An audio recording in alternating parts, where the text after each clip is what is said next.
Très heureuse de vous retrouver dans les comptes de ce numéro de Sasa Magazine, votre rendez-vous hebdomadaire d'information. Mesdames et messieurs, bienvenue. La sécurité de la population face à l'ennemi demeure la priorité des forces armées de la RDC. Cette annonce est du lieutenant-général Pacifique Massunzu annoncé en mission à Kisangani. Sasa Magazine. Au Kasaï central, une stabilité de prix de maïs est constatée sur le marché due à une production locale boostée par le PANDEA, un projet de la Banque mondiale lancé en 2024. Sasa Magazine. Et puis, à Chikapa, la desserte en eau potable de la Régie des eaux devient un casse-tête pour les habitants des communes de Mbumba et Mabondo en plein ville de Chikapa. Voilà tout pour les sommaires. Comme annoncé au sommaire, en mission à Kisangani dans la province de la Chopo, le lieutenant-général Pacifique Massunzu, commandant de la 3e zone de défense des forces armées de la République démocratique du Congo, rassure la population de la sécurité de la province face aux velléités de l'ennemi. Détails dans ces reportages. Au cours de ces échanges à bateau rompu, le lieutenant-général Pacifique Massunzu rassure le gouverneur de province qu'il n'y a pas d'ennemis dans la Chopo.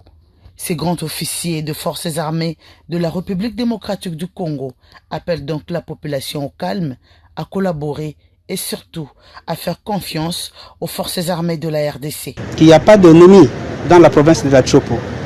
Ce sont des intox et ce sont des fake news pour lesquels les autorités militaires ont demandé à son excellence une sensibilisation de la population de manière que la population puisse avoir confiance en son armée, qu'elle puisse collaborer avec les services de défense et de sécurité pour donner toutes les informations nécessaires pour en vue de pouvoir vous sécuriser convenablement.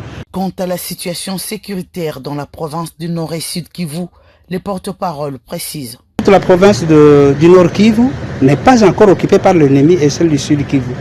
J'espère que sur la province du Sud Kivu, il y a 4 territoires qui sont presque entamés sur le 8. Donc vous allez comprendre que toute la province du Sud Kivu n'est pas sous occupation ennemie ni celle du Nord Kivu.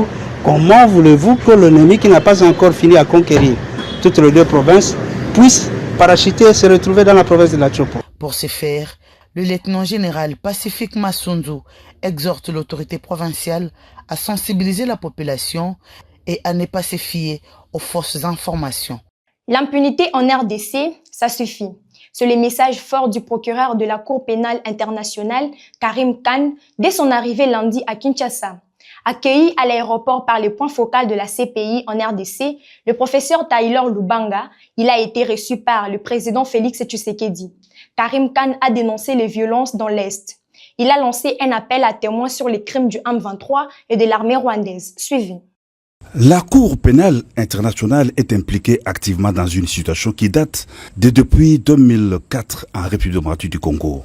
Reçu ce mardi à la Cité de l'Union africaine par le président de la République Félix-Antoine Tshisekedi Tshilombo, le procureur général de la CPI, Karim Khan, l'a souligné. Les populations de la République démocratique du Congo ont droit à la loi, à la protection de la loi et à la justice, a indiqué le procureur général. Il a rappelé avoir signé un protocole d'accord en RDC en 2023, précisant que le président de la République a accepté qu'une conférence internationale se tienne au mois d'avril prochain à Kinshasa.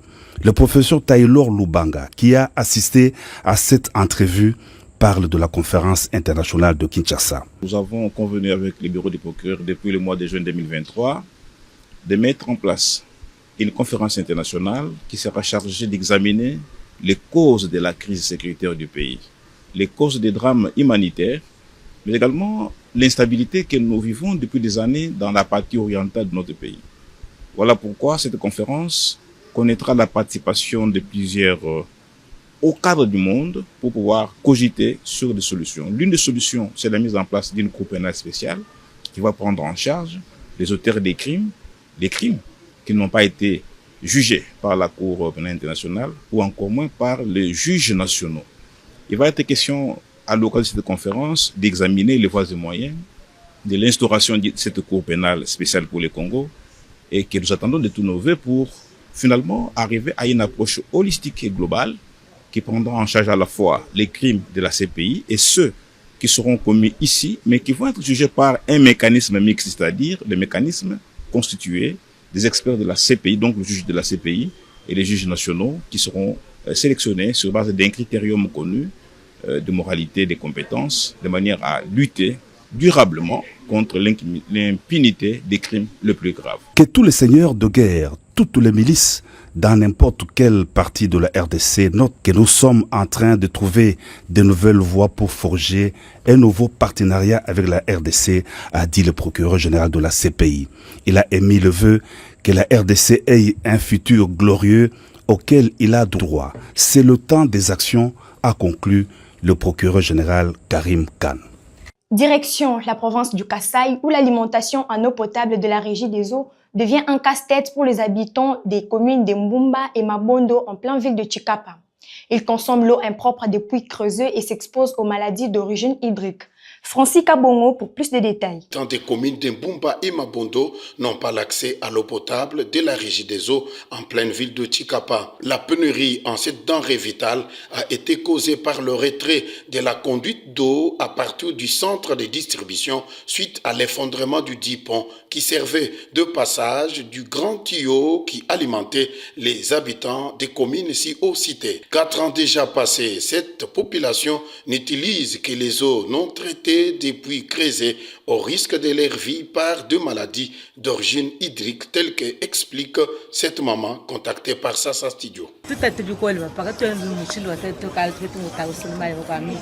Depuis l'effondrement du pont Kasaï, jusqu'aujourd'hui, nous consommons cette eau des puits non traitée et qui nous cause beaucoup de maladies. Nous demandons à nos autorités de penser à nous pour que l'eau de la régie des eaux nous soit accordée plus vite que possible. Pour l'actuel gouverneur du Kasaï qui a trouvé cette situation, les travaux sont en cours pour le retour de l'eau au robinet de ses habitants de la colline sacrée de Kélé. De son côté, M. Paul Salé, directeur de la régie des eaux Kasaï, explique sans donner plus de précisions sur le retour de l'eau à Kélé. Ce que nous savons, du moins à ce stade, c'est que les travaux avaient été effectués par Office des routes via un sous-traitant qu'ils avaient engagé et que depuis que ces travaux ont commencé, selon les informations à notre possession, il reste des derniers réglages qu'il va falloir faire sur ces conduites pour que celles-ci soient opérationnelles.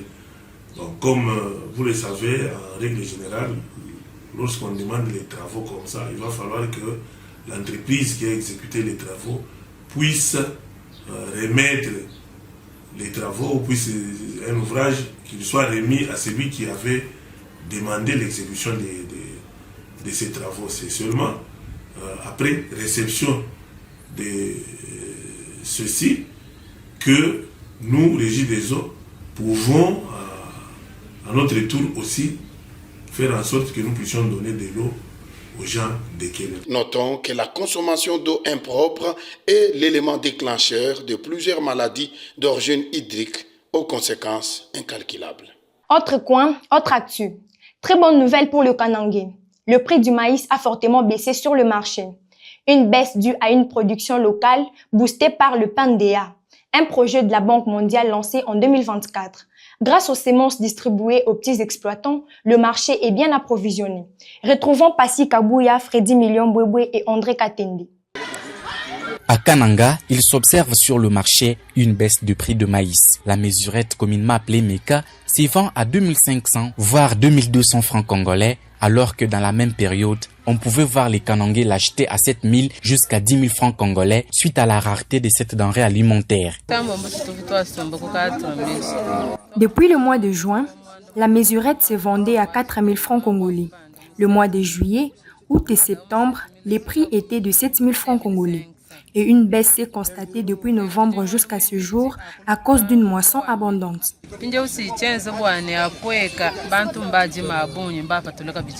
Pourquoi le prix s'est stabilisé? Kananga est une ville qui a toujours connu une hausse spectaculaire de prix du maïs sur le marché. Une situation liée au manque d'approvisionnement par le voie des dessertes agricoles qui sont impraticables, mais aussi la rareté des trains de la SNCC sur la ligne d'Mbamouika, une voie essentielle pour le transport de maïs vers Kananga. L'arrêt du train qui approvisionne Kananga, parce que Kananga vit à partir de la production agricole qui vient de Mouika. Et aujourd'hui, nous sentons que à partir de Ndemba qui a été approvisionné, Si vous allez vers Chibachi, il y a beaucoup de vélos qui viennent. Les Bayanda, quand ils arrivent ici avec le maïs, ils les vendent à 1500. Et sur le marché, nous achetons le maïs à 2000, 2500, voire 2200. Et nous sentons que les gens sont à l'aise à cause de ce programme. Actuellement, le marché est inondé de maïs grâce à un projet mis en place depuis 2024 par la Banque mondiale. Le Programme national de développement agricole PNDA a permis aux petits exploitants d'obtenir des semences pour la culture de maïs.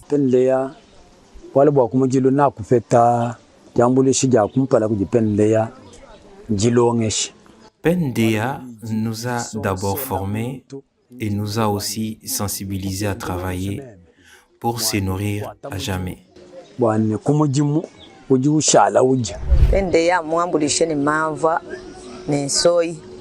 PNDA nous a doté des semences de maïs et soja.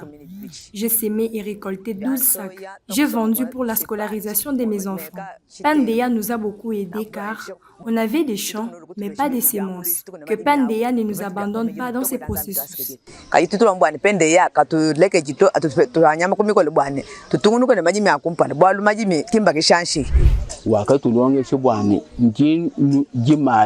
Ils nous ont formés à l'agriculture et nous ont doté des semences. Nous avons reçu des semences de maïs et de soja. Nous avons suffisamment récolté et ça nous aide jusqu'à ce jour. Au PNDA, la coordonnatrice de ces programmes au Kasaï central souligne que ce sont les grandes quantités de maïs produits par les petits exploitants à Demba et dans le village autour de Kananga qui ont permis à la ville d'être suffisamment approvisionnée. Notre objectif n'est pas seulement d'augmenter la production. C'est vrai, nous augmentons la production, mais nous devons aussi sécuriser les producteurs, les petits exploitants. Et c'est dans ce sens-là que le programme a pensé à mettre en place un produit nouveau qui est opérationnel pour cette saison ici, c'est l'assurance agricole. De telle sorte que si jamais il y a des aléas climatiques, que ces petits exploitants ne puissent pas perdre leurs revenus et ils vont être indemnisés. Notons que pour pérenniser cette stabilité, le PNDA va également appuyer les travaux d'aménagement des routes de dessert agricoles pour un bon approvisionnement de la ville en maïs. Remise des bureaux aux comités locaux de développement appuyés par les projets STEP au Kasaï central. C'est un processus qui vise la redynamisation et la structuration des CLD sous l'égide de la cellule de gestion des projets et programmes du ministère des Finances. Espérons Daniel Kamboulou signe ses reportages. Sous la supervision de la cellule de gestion des projets et programmes CSPP, le projet STEP, financé par la Banque mondiale, a dans son volet d'appui à la bonne gouvernance locale au Kasaï central appuyé 228 comités locaux de développement CLD en renforçant leurs capacités sur la gestion de la gouvernance locale, gestion des conflits, maintenance et entretien des infrastructures, mais aussi en planification stratégique. Des bureaux des quartiers qui constituent ces CLD ont été construits et ce jour marque la remise officielle de ces bâtiments aux bénéficiaires. La cérémonie se déroule dans la commune de Kananga en présence des autorités locales. Le maire adjoint, qui représente son titulaire, a invité le bénéficiaire à une gestion rationnelle de ce bâtiment. Nos vœux le meilleur est que chaque fois que nous revenions ici, nous trouvions l'édifice à son état actuel. C'est-à-dire que des mesures d'entretien et de maintenance soient prises et devraient être au cœur du travail parmi vous sur l'ensemble de la ville. Ces matériels, leur place est au bureau, pas dans le ménage. L'occasion pour les responsables de ces décours, Arsène Moïma, d'expliquer l'approche utilisée. L'approche CLD est le résultat de plusieurs réflexions au niveau du gouvernement central et au niveau des bailleurs qui ont eu le souci de faire participer tout le monde dans la réalisation des projets de développement local. Cette approche permet à nous tous de participer à l'identification de nos propres problèmes et à la recherche des solutions. Raison pour laquelle nous faisons des planifications au niveau local.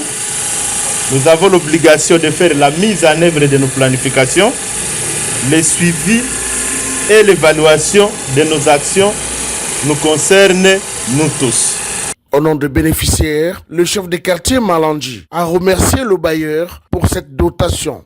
Nous remercions également le bailleur des fonds, plus particulièrement la Banque mondiale, qui a financé les œuvres du développement endogène et réel. Nous vous rassurons que nous serons à mesure de traduire en acte la préoccupation que le partenaire nous a dotée. La cérémonie s'est déroulée dans une ambiance bon enfant. Skywood, la solution innovante et durable. Qu'est-ce qui s'est passé cette semaine dans le secteur d'infrastructure à travers nos provinces? Nous terminons votre magazine par la minute d'infrastructure réalisée par notre expert maison, Maître Albert Tchabangala Mouloumi. Regardez.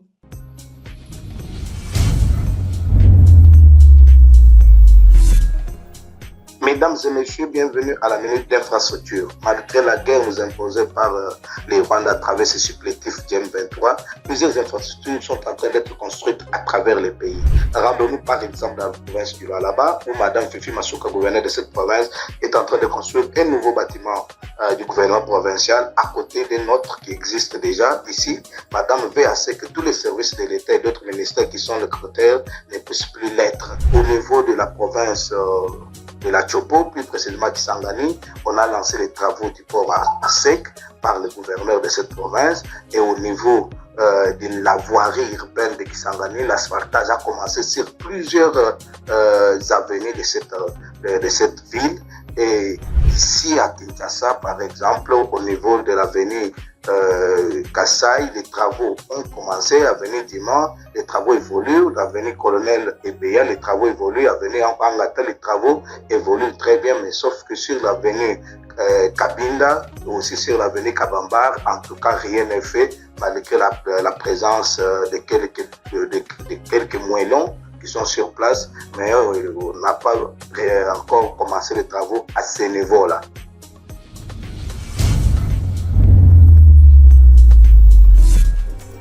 C'en est complètement fini pour ce numéro de Sassa Magazine. Merci d'avoir été des milliers à nous suivre sur différentes chaînes partenaires. L'info continue sur notre site internet www.sassastudio.net.